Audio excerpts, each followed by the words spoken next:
Ada pertanyaan dari saudara kita, Pak William, tentang syarat ideal untuk tayamum. Teruskan ayatnya, Quran surah kelima ayat ke-6. Teruskan sampai ke ujungnya. Fa in lam tajidu ma'a fatayammamu. Fa in lam tajidu ma'a, kalau Anda tidak dapati air. Fa in lam tajidu, tidak dapati air. Wajada itu dalam bahasa Arab, dia punya 3 makna. Satu, airnya memang tidak ada. Sama sekali tidak ada. Kedua, ada air, tapi dengan kadar yang sedikit. Yang sedikit ini dibutuhkan dalam urusannya yang lebih penting. Misal, seperti dalam pesawat, kan? Ada orang ingin buang hajat dan sebagainya, butuh kepada airnya, maka air itu tidak digunakan untuk berwudu, tapi digunakan pada hajat yang lebih penting daripada itu. Tayamum berlaku. 3, air ada berlimpah. Cuma kondisi antum belum bisa menggunakan air. Misal ada penyakit yang kata dokter tidak boleh bersentuhan dengan air. Ya? Begitu antum menyentuh air, maka dampak kepada fisik bisa membahayakan. Dalam 3 situasi itu, maka bolehlah kemudian berlaku hukum tayamum. Jelas ya? Fatayammamu, maka silahkan Anda bertayamum. Anda tadi berada dalam kendaraan, antum contohkan misalnya. Mampu tidak antum mencari air dalam kondisi begitu? Saya misalnya terbang dari Jakarta ke sini, pesawat, kan?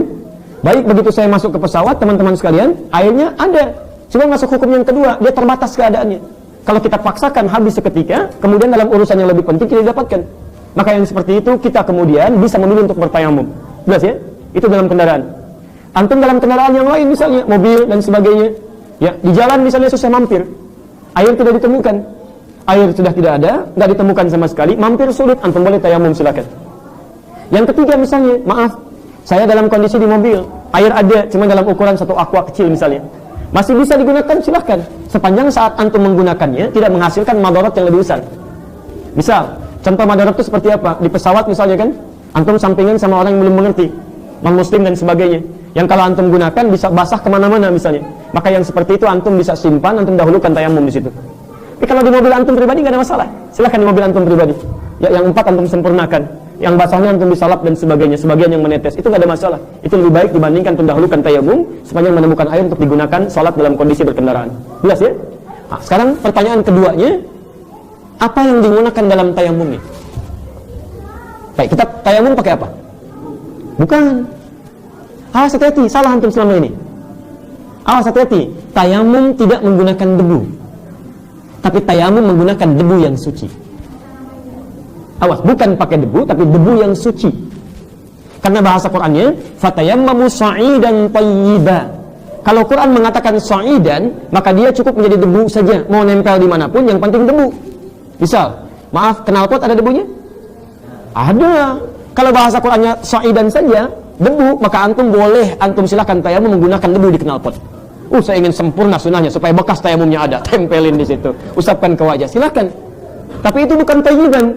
Makanya diikat dengan kalimat sa'idan thayyiban, debu yang menempel di tempat yang baik, tempat yang suci. Baik, banyak debu menempel. Maaf teman-teman, bukan tanah ya, tapi debu. Ini ada debunya. Misal, tembok ada debunya. Pesawat depan kita, tebalnya ada debunya. Kaca yang di samping itu ada debunya. Hati-hati. Jadi setiap tempat yang baik-baik silakan antum tempelkan. Ustaz, saya susah menemukan bagaimana kalau sedang tawaf kita mampir. Saya lihat teman saya ada debunya di wajah. Boleh nggak saya tempel? Ya? Itu kasus yang berbeda. Ya? Kasus yang berbeda. Baik. Jelas ya? Baik. Bagaimana caranya? Bagian terakhir. Cara tayamumnya kita belum selesaikan. Di satu pengertian kapan tayamumnya. Kedua, bagaimana caranya. Dan yang ketiga adalah tentang tadi debu yang digunakannya. Sekarang ada 2 cara dalam tayamum. Sepakat yang dibasuh cuma 2, yang diusap cuma 2. Satu bagian wajah. Antum gini tangan, teman-teman. Kemudian bisa ditempelkan di tempat yang ada debunya. Gini.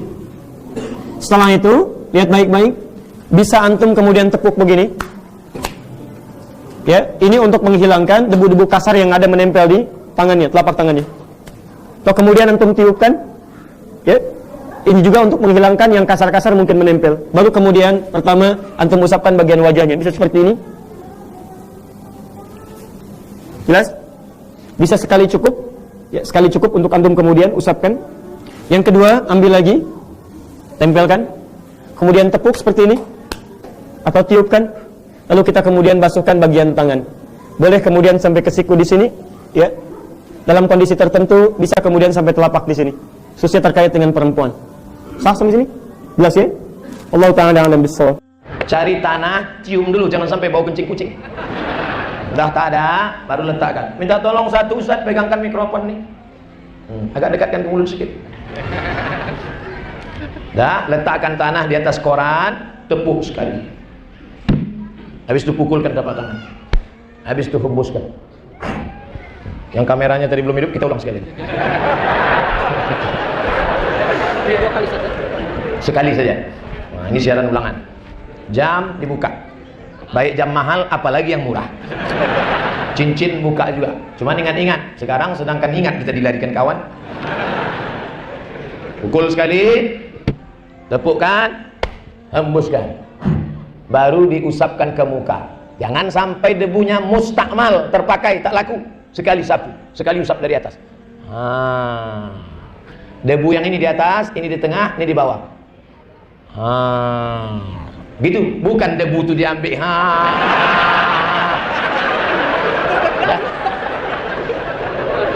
Dah, lalu yang kedua, pukulkan, tepukkan, hembuskan. Debu dibagi 3, 1 di ujung, 1 di tengah, 1 di sini. Yang ini ke bawah, yang ini ke dalam, yang ini ke sini, baru ini ke sini. Ini mazhab Syafi'i. Ustaz, tinggi sedikit mikrofon. Itu pula kalau tiangnya otomatis. Ustaz, ini tak bisa tayamum Ustaz. Banyak kabel-kabel, ada kabel infus, ada kabel darah, ada kabel di rumah sakit. Saudara sakit, gimana Pak Ustaz? Pakai tayamum mazhab Maliki. Maliki tak sampai siku. Pukul. Satu tayamum, satu sholat. Kalau 2 sholat, 2 kali tayamum. 3 sholat, 3 kali tayamum. Bagaimana cara tayamum yang benar Ustaz? Apakah 1 kali atau 2 kali mengambil debunya? 1 kali, 1 kali tepukan saja. 1 kali tepukan. Itu ada dalilnya surah Al-Maidah ayat 6. Al-Maidah itu adalah surah nomor 5, ayatnya ayat 6. Jadi kita disuruh tepuk sekali saja. Dalam hadis juga begitu dijelaskan. Menepuk, dan menepuk ini tidak harus debu yang banyak ya. Kayak kita lagi di pesawat. Di kursi pesawat itu walaupun kelihatan bersih ada debunya. Pakaian kita ini sekarang Bapak Ibu walaupun kelihatan bersih ada debunya, itu sudah cukup. Dari menepuk di atas meja, menepuk di kursi pesawat, di kursi bus, menepuk di pakaian sendal kita atau di kereta api, semua bisa gitu kan. Di dindingnya itu cukup. Tepuk sekali saja. Dan tayamum itu pada saat ditepuk hanya 2 anggota tubuh yang diusap dengan 1 kali usap. 1 kali tepuk, 1 kali usap. Mengusap wajah sekali, kemudian mengusap tangan sampai siku, gitu kan? Sekali, cukup. Nggak ada kubur-kubur dengan debu, nggak ada kaki, nggak ada kepala, semua nggak ada. Memang begitu. Baca Al-Maidah ayat 6. Jadi begini cara mazhab Syafi'i untuk bertayamum. Jadi pertama memukulkan tangan, misalnya memukulkan ini tanah misalnya dipukulkan, ya. Pukulan pertama ya. Setelah itu wajah diusap semuanya bagian wajah seperti wudu. Jadi seakan-akan tanah ini menggantikan air. Jadi semuanya harus kena, hidung juga harus kena, jangan sampai nggak kena. Semuanya kena, pipis semua kena ya. Cuma bedanya kalau kita air kan kalau punya jenggot di sela-sela dalam dan berusaha kena air semua. Kulit apa namanya pelipis mata pun harus kena air. Tapi kalau tayamum enggak, karena mereka mengenai masyaqqah. Tapi bagian seluruh zahir harus dari sini dari tempat tumbuh rambut semuanya harus kena harus kena tanah. Jadi semua kena, jangan lupa hidung juga kena sampai bawah sudah. Ini 1 bulan pertama. Terus mukul lagi kedua kali. Nah, kedua kali caranya perhatikan. Dia seperti wudu, jadi sampai di lengan, di siku. Jadi caranya ini pukulan yang kedua kali. Caranya ini kan kotor, ada debu. Jadi taruh di tanah, taruh di lengan atas, ya. Ketika sampai di pergelangan, lanjut jadi begini. Jadi kena semua ini, debu ini kena semua, jadi begini. Jadi pertama begini, ketika sampai lengan begini, dipegang, dibiarkan begini sampai ke ujung, sampai ke siku. Sampai ke siku diputar. Nah, diputar. Ini juga harus kena, seperti wudu. Saya begini, ya terus jempol dengan jempol. Ini kanan, saya ulangi. Begini caranya. Sampai sini, terus bawa ke ini mazhab Syafi'i ya. Terus muter ke belakang, kena semua, kemudian jempol dengan jempol. Nah, ini jangan dulu karena tanah yang di sini masih mau dipakai untuk tangan kiri. Jadi makanya dia cuma sampai ketika balik cuma sampai pergelangan, kemudian jempol. Dibalik, yang kedua begini, ini sekarang yang tangan kiri. Jadi begini, sampai sini kemudian dipegang begini supaya kena semua, terus diputar, nah baru dibalik sampai pergelangan tangan baru jempol. Setelah itu ini. Bahkan mereka mengatakan diginiin. Ya, jadi biar semuanya seakan-akan ini air harus kena seluruh anggota tubuh. Nah, kalau kita wudu kan harus kena ini semua, wudu semua ini juga harus kena semua. Itu cara yang mereka jelaskan dalam buku-buku mereka. Dalilnya apa? Hadis riwayat Daruqutni, dalil hadis Ibnu Umar radhiyallahu ta'ala anhu, bahwasanya Nabi SAW ketika tayamum, Nabi SAW bersabda, qala sallallahu alaihi wasallam, at-tayammumu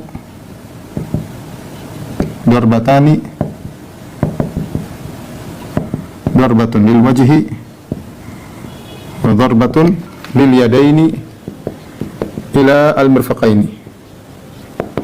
Ini hadis riwayat Daruqutni dan yang lainnya, Hakim dan yang lainnya ya. Kata Nabi SAW, tayamum itu 2 kali pukulan. Tayamum 2 pukulan maksudnya ke tanah.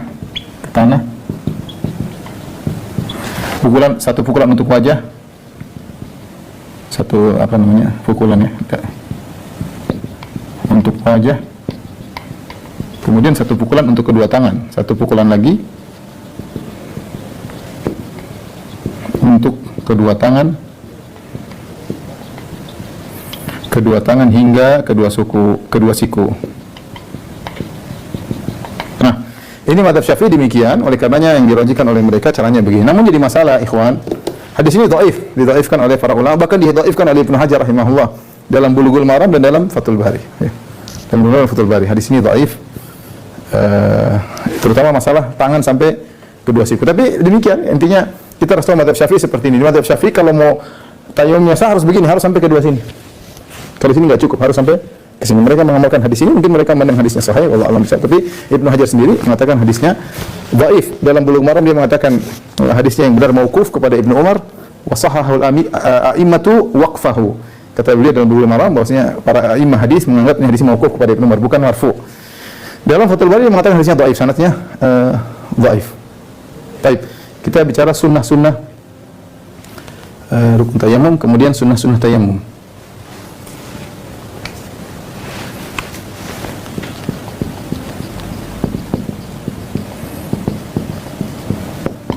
Sunnah-sunnah tayamum di antaranya ya, apa yang disunahkan untuk wudu, seperti bismillah ketika mau tayamum. Kemudian juga jangan lupa kanan dulu baru kiri ya. Kanan dulu baru kemudian mengusap sebelah kiri. Kemudian juga kalau bisa sampai di lengan sedikit ya, supaya pas naikkan sedikit seperti wudu. Jadi ketika membasuh tanah itu sampai ke atas lengan atas sedikit, kiri juga sampai lengan atas sedikit. Wajah pun demikian, wajah agak naik sedikit ke kepala, agak turun sedikit ke leher ya. Sebagaimana sunnah-sunnah dalam wudu. Kemudian juga di al-muwalat, yaitu setelah wajah langsung kemudian tangan. Jangan lupa jangan ada jeda terlalu lama antara wajah dengan tangan. Kemudian di antaranya berdoa setelah tayamum seperti dengan doa wudu. Asyhadu an la ilaha illallah wahdahu la syarika lahu wa asyhadu anna Muhammadan abduhu wa rasuluh. Allahumma ja'alni minat tawwabin wa ja'alni minal mutahhirin. Ya, kemudian juga ketika memukul tanah ini dibuka. Kedua tangan dibuka, direnggangkan.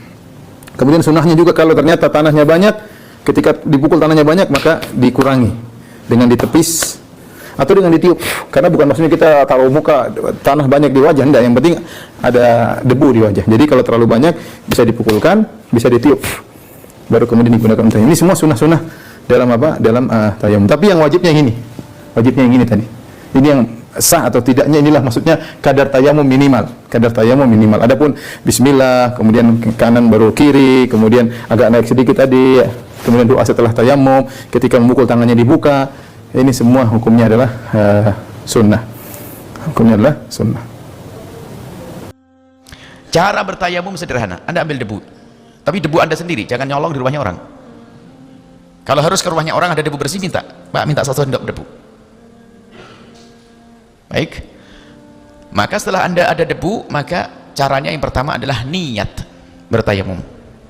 Niat tayamum, nawaitu tayamum alistibahati sholati, aku niat tayamum agar diizinkan, dibolehkan untuk sholat. Maksudnya niat tayamum untuk sholat, gitu saja sudah beres. Bahasa Jawa juga boleh. Tayamum untuk sholat. Biarpun tujuannya adalah, mohon maaf, untuk melayani suami, boleh niatnya untuk tayamum sholat. Misalnya habis haid, kan tidak boleh digauli suami kecuali mandi besar. Tapi si perempuan yang suka menggigil tadi, gimana melayani suami? Nggak boleh langsung melayani suami sebelum mandi. Lalu bagaimana? Saya suka ngebengil, ya sudah, jangan habis haid mau melayani suami, bersuci dulu. Cara bersuci dari haid bagaimana tadi? Tayamum, selesai, paham? Tayamum menggantikan mandi itu. Habis tayamum, kok tiba-tiba besok ada hujan deras, nggak wajib mandi lagi, sudah cukup tayamum yang menggantikan mandi. Jelas? Nggak usah ragu dalam hal ini.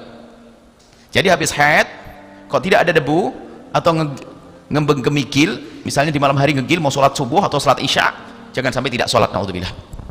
Dari tayamum. Nah, niatnya biarpun untuk niat tayamum sudah ada 3 tingkatan. Niat untuk melayani suami, niat untuk memegang Al-Quran, niat untuk membaca Al-Quran bagi yang haid, dan niat untuk sholat. Tapi paling tinggi niatnya sholat. Kalau anda niat untuk sholat, boleh dipakai yang lainnya.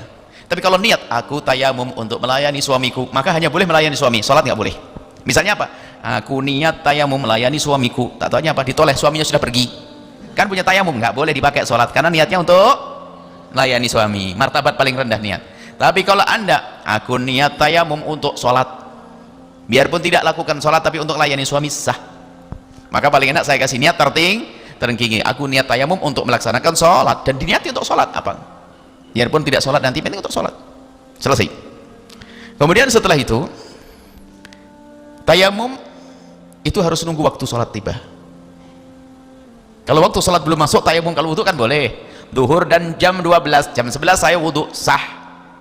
Tapi kalau tayamum enggak, harus adzan baru tayamum. Sama wanita yang kena istihadah, tidak boleh wudhu kecuali sudah masuk waktu sholat. Baik, pertama niat tayamum, aku niat tayamum listibahati sholati, untuk diizinkan sholat. 1, niat. Kemudian setelah niat dibarengi dengan memukul tanah, memukul tangan. Setelah memukul, 1 pukulan pertama ini digunakan untuk mengusap wajah. Mengusap wajah. Bebas ada cincin, karena saat ini mengusap wajah, no problem. Bebas ada cincin, ada jam, nggak ada masalah.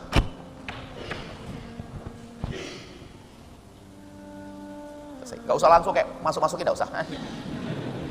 Baik. Baik, pukulan yang kedua, begini. Kemudian kita usapkan, nggak sah, karena ada cincin. Kalau pukulan yang kedua, dilepas cincinnya. Lepas jamnya. Kenapa?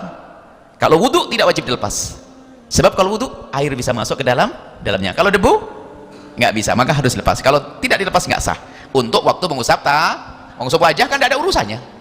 Mengusap tangan maka dilepas. Ini.